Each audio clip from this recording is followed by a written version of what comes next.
Welcome back to our channel. Today, we're going to talk about something you may have never really thought about before: how the economy actually worked in the time of Jesus.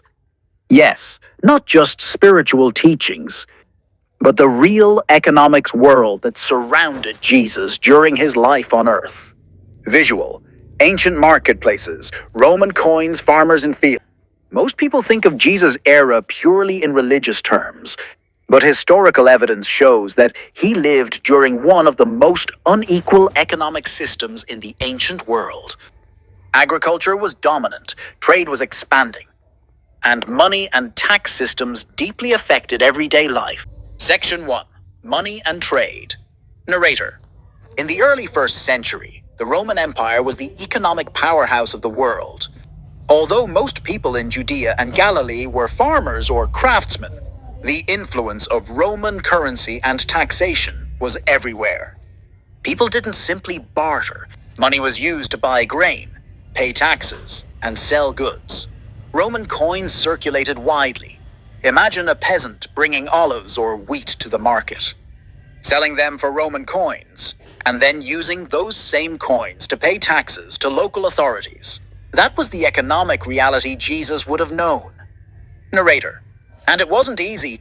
Taxes were a heavy burden. Roman rule demanded money, not just goods.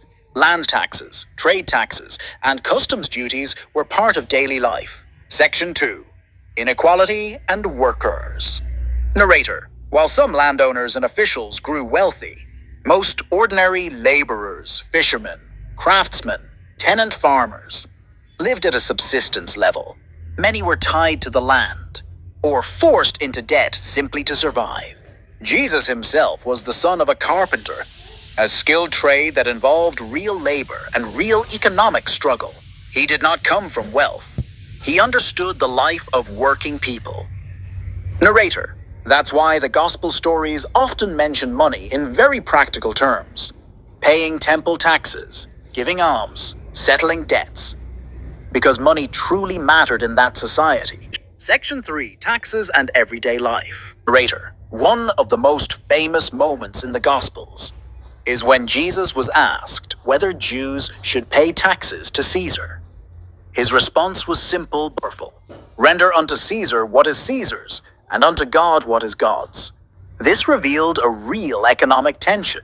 If you used Roman money, you were expected to pay Roman taxes. Today, many Christians quote this verse spiritually, but at the time, it was also very practical. If you benefit from the ruling system's currency, you are also tied to its obligations. Section 4. Parables and Economics. Narrator.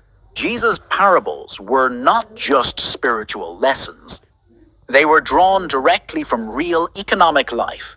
Visual: farmers sowing seeds, vineyard workers, money lenders, seeds, debt, wages, landowners, servants. Concepts people already understood. This meant his listeners weren't just hearing stories. They were there seeing their own lives reflected in them. Section 5. Debt and Poverty. Narrator. Debt was a massive problem during this time. If a harvest failed or taxes couldn't be paid, people could lose their land, their livelihood, and sometimes even their freedom. Visual: poor farmers, debt collectors. That's why Jesus spoke so often about forgiving debts, helping the poor, and showing mercy. This wasn't just moral teaching. It was a response to a deeply broken economic system. When a system constantly traps people in debt, compassion itself becomes an act of rebellion. Section 6. Temple Power and Money. Now, the temple was not only a religious center, it was also an economic one. Visual: temple marketplace, money changers. Taxes were collected there. Offerings were exchanged. Money was changed. So when Jesus drove the money changers out of the temple, it wasn't just anger. It was a message against economic exploitation. When sacred spaces are turned into profit machines, spirituality becomes just another business.